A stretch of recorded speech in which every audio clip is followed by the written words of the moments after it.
Hey, and welcome, guys. Today's project, as you can see, is the Imperial Probe Droid from Star Wars Emperor. The Empire Strikes Back. Now, this is a file I found on Thingiverse, and I filament printed it on my Elegoo Neptune 3 Pro, and you can see the different pieces here. There was quite a bit, this one's actually been primed, as you can tell, quite a bit of sanding and filling. There was a lot of supports. If you really look close, there's still probably a little bit more work I need to do. I'm not going to worry too much about the bottom side. I'm mostly focused on getting the top looking good. This file is not super accurate, but it definitely captures the essence of the Probe Droid, I guess you would say. However, again, a lot of sanding, filler primer to get it kind of to this point. If you look closely, you can see some of the lines left from the print lines, especially on these kind of eyes or whatever this is. There was quite a bit of sanding to kind of smooth out, but you can still see some of the lines. I'm not going to worry about too much. From a distance, it's really not that noticeable, and it looks pretty good. So I'm just going to, one of those points where you try to get it to a point where you're happy with it. There are some things I'll need to add. The antenna. I don't think this file came with the gun, so I'll have to either design or scratch build a gun for it. And as you can see here, now the file itself comes with several different options of printing. You can actually split this up, I think, into like 3 or 4 different parts. I printed this as one part, and I actually had to reduce the size. I believe it's a fairly large file. This was at 15% of the original size of the file, to give you an idea of how big that file actually is, 15%. So, and I split the main body up into 3 sections, kind of the head, and there's 2 parts of the lower body. Obviously, this will have to be glued together, and there'll be quite a bit of seam work to go on here. On this part, it does have a spot for where the gun goes, but it wasn't actually a gun there. So, and I didn't see one on the file. From the reference pictures, this kind of looks like a box with a barrel on it. So I could probably just scratch build or quickly make something on Tinkercad to kind of simulate that gun. If you look closely on this, you can see a lot of the print lines because I printed it flat, and then on these, especially on the filament printers, you're going to, when it's a very small detail, it gets hard. I'm not too worried about this inner lines going here. This is going to be sitting on top. It's not going to be very noticeable. I mean, look in there, just may look like added detail. I will, however, try to smoothen out this, and this will filler primer and sanding. I'll try to smoothen out some of these more noticeable lines. You can see here I have some of the legs going on. Just looking at reference pictures, they're not super accurate. The reference picture actually has like little hydraulic shocks going everywhere. I don't know if I'm going to worry about trying to simulate that. It took me quite a bit of printing to get these to where these were actually looking decent. I first printed them kind of flat on the bed, and it was just the supports were just making it very rough. And so I finally started printing them. You see the kind of these mid joints. Kind of in this configuration where there was angled up. And, I still have to remove these from the supports. I just want to kind of show you how I've situated this on the print bed to get it to print halfway decent. Still have some flaws and some sanding. I noticed that 3 of the legs were kind of long, and then 2 shorter legs that were a little bit different looking. And they do give you an option of a shorter style leg. I believe it only has like 2 joints and a claw. These bigger ones had 3 joints and a claw. I have a bunch of little claws printed up here. So I'll have 3 long ones and 2 shorter ones to go in there. And this other part, you can tell here that it was printed flat on the surface. Doesn't look too bad. Maybe a little cleanup on these outer surfaces here. One part that I did design is this simple part right here. I want to display this. I finally got a hold of some of these acrylic rods that I can use to display some of these models. So there was no way to really attach it, and since this has a kind of a big gap in here, I just quickly designed this. I believe it's 20 millimeters high by 20 wide or something like that, with a hole to match the critical rod, but I plan on just kind of gluing that in the center there. Won't be too noticeable, but then I can just set it on my rod and I won't have to glue it down. I'll have plenty of support and I can take it off if I wanted to. So that's kind of the plan for the build. Not super complex. There's just kind of a lot of prep work going into getting these ready for painting. Pretty close on the head for painting. I'll probably just use some rattle cans for the base coats. And from what I can tell from the pictures that I saw, screenshots, it looks like it's more of a kind of darker gray. So I'll probably go with darker gray. Do some weathering and stuff of that nature. I saw some reds in there, but we'll cross that path when we get to it. So anyway, this is get started with all this prep work here.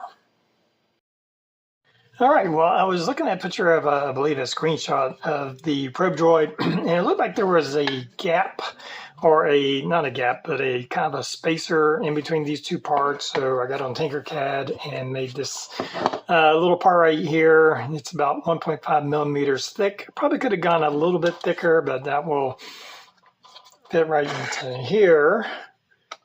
And then give us that little bit of a spacer between the bottom and top sections. And actually will be easier to glue this together now. We'll have to worry about gap filling or anything. I'll just have to smoothen those edges. So I'm going to glue that over and we'll have our lower body completed mostly. I still haven't figured out something for the gun until I've been sanding and filler priming. Put some filler primer and sanded this section here. Still some work to do on that. I do have all my legs completed and assembled. They're just kind of super glued together. There's some cleanup left to do on them. This one's kind of primed, so I can kind of see where I need to do some cleanup. This is one of the shorter legs, and so I'll put those all on once we get this all assembled. So I'm going to go ahead and get this assembled and primed up, and we'll look at it once it's assembled and primed. All right, as you can see here, I don't have it completely together, but it's mostly together. Again, a lot of priming and sanding. I'm at the point where I'm just going to go with this. If you look closely, you will see some of the print lines, some flaws here and there. I did have a little bit of detail, some greeblies to the bottom side to give a little visual interest. Now on the gun here, I couldn't find a really good picture of it. From what I could tell, it was kind of this box shape with kind of a funnel kind of looking barrel. So I just got on Tinkercad and designed something real quick and printed that out and just put that on there. So I don't know how accurate that is, but this whole model isn't terribly accurate, so I'm not too worried about it.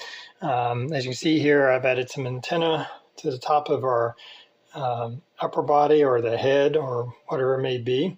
So I'll be gluing these sections together. I'll have to kind of figure out I believe this rotates, so I don't think it really matters where this head exactly is at. The arms or legs are fixed in place. So my base coat, I'm just going to use some of this Rust-Oleum, and this is a flat dark gray primer. Comes out very dark, probably even a little bit darker than the lid. And I think that'll give us good base color that way. When we add on some blacks and some other colors, you'll be able to have a little color variation going on with the model. So I'm going to glue these parts together and apply my base coat. All right, as you can see here, I now have a base coat on, and to kind of get to this color, let me explain how I got there. First did a coat of this this Rust-Oleum automotive primer. This is a flat dark gray. That came out really dark. I was hoping to be a little bit lighter. So it was pretty much this kind of like a faded black look. So I wanted a bit lighter than that. So from there, I mixed up some of this natural steel from Vallejo and thinned it down and used my airbrush to do a coat that was still a little bit dark. So I put a little bit of this model of steel, excuse me. So we had some natural steel and some this regular more shiny steel, and that kind of gave us this base color on top of that dark primer, and pretty happy with that. I'm going to be doing some weathering, but that color really kind of helps bring out the details. As you can see, I've painted in all its sensors around, these round sensors, kind of like eyes around, painted all that, and I really just used this Deco Art Ultra Black. I was working on the display base for this model, and I had some of this out, and it actually painted on fairly smoothly. And the reason I didn't worry about it, because I'm going to be going over this, I'm going to be trying to use some UV resin to give it that really glassy look on all the sensors. There's quite a few sensors. Take this off. Quite a few sensors going on here. So I painted all those black, and I think I had a little bit of silver painting I did here and there on this eye. I think I need to paint this one silver, and I'll mess around with that as far as getting that one, you know, is the one that's actually lit when you see it in the movie. I did add on some metal wire for its two antennae that are coming out. That's not included in the print, but it does give you the little bases that actually fit these wires pretty nicely. So I'm going to do some weathering with some dry pastels, kind of darken it up, not make it look so new. And I'm going to, once I get all the weathering done, I'll put another final matte coat, and then that's when I will put my UV resin on top of all the sensors. And so when we come back, we'll look at the finished model.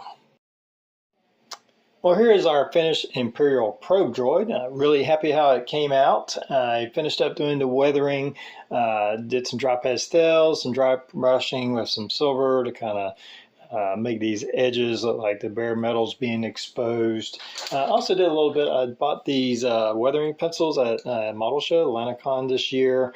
I got 3 of them. I got a pumpkin orange, a black, and a burnt ochre, and just really drawed in some like rust lines coming out, just very minor. I didn't want it to be overwhelming, but if it's out in the elements, especially someplace very wet, you would imagine that maybe you'd get some kind of buildup like that. So a little bit of coloring with the dry pastels and stuff and the pencils to give it a little bit of color variation, weathering. Just didn't want to look like one solid block of color, one break that up a little bit, and pretty happy with how that came out.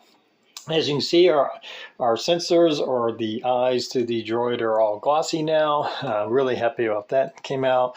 I had a black undercoat on them, and then I used this UV resin hard type from DIY Craft, and I got this off Amazon. I forgot exactly how much it was, but it wasn't very expensive. You do need a UV light source, and I just bought this UV light again off Amazon to harden up our resin. So that was just brushed on. I just squirted some of this resin into a cup. You can actually maybe see a little bit still in there.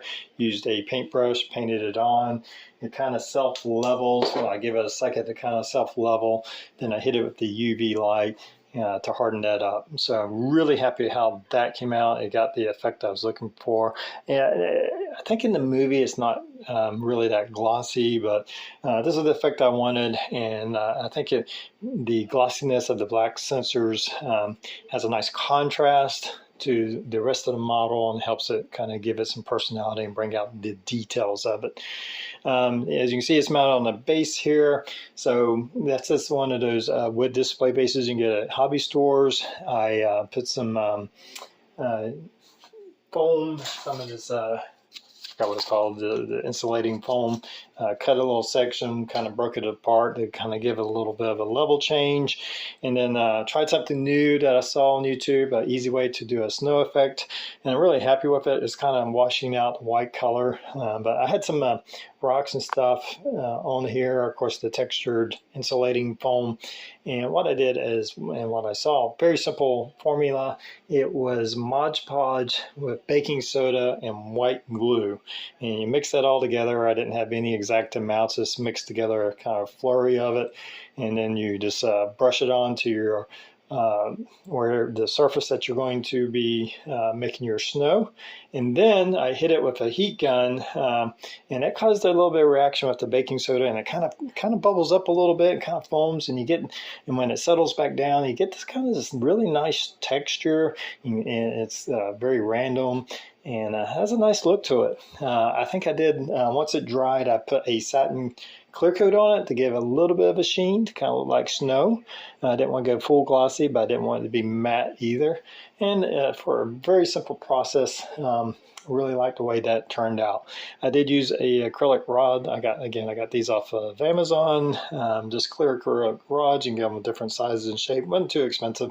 I got a whole big bag full, so it should last me a good while, because I don't do many projects that are supported like this. But I did want something other than something transparent to make it look like it's floating in the air. So that's supporting it. Really happy with all that turned out, and I think it looks pretty good. Now, the model itself is not terribly accurate to the studio model used. I mean, I really start looking at pictures. There's some pretty major differences going on. However, when you see it, when you look at it, you know what it is. You know it's the Imperial probe joint. It's close enough. Again, it was a free file, had to scale it way down. It's a huge file size-wise. The thing's huge, and I did it at 15%, and I still get this 10 to 12 inch model that I got going on here. Now, if you've already watched my Wonderfest model, you know that I actually took this to Wonderfest, and it received a silver award. It says gold here, but it's a silver. I think they just recycled this from the year before, leftover awards. That's fine. It's really nice, heavy, I guess, acrylic type thing. Says Wonderfest on it. So that was a real honor. Really was surprised that it got a silver. It's just a 3D print that I spent a lot of time sanding and filling to get smoothing out the filament print. So for a filament print, I think it really turned out pretty good. Obviously you can do this in a resin print and get smoother lines, but I'm really happy with it. And the filament print is much lighter. If this was a block of resin, it would probably be pretty heavy. This is pretty light. It's just plastic. It's infilled about 10%, I think, so it's not even got a heavy infill into it. Only thing I wish I was kind of be able to do is maybe make that an actual light instead of just doing a chrome effect. And I think this is a enamel, Tester's enamel chrome. It actually has a pretty nice sheen to it. But anyway, it was a fun project. It's a neat looking model, and I'll be glad to display it on my shelves. So I hope you enjoyed the video. Until next time, everybody have a good one.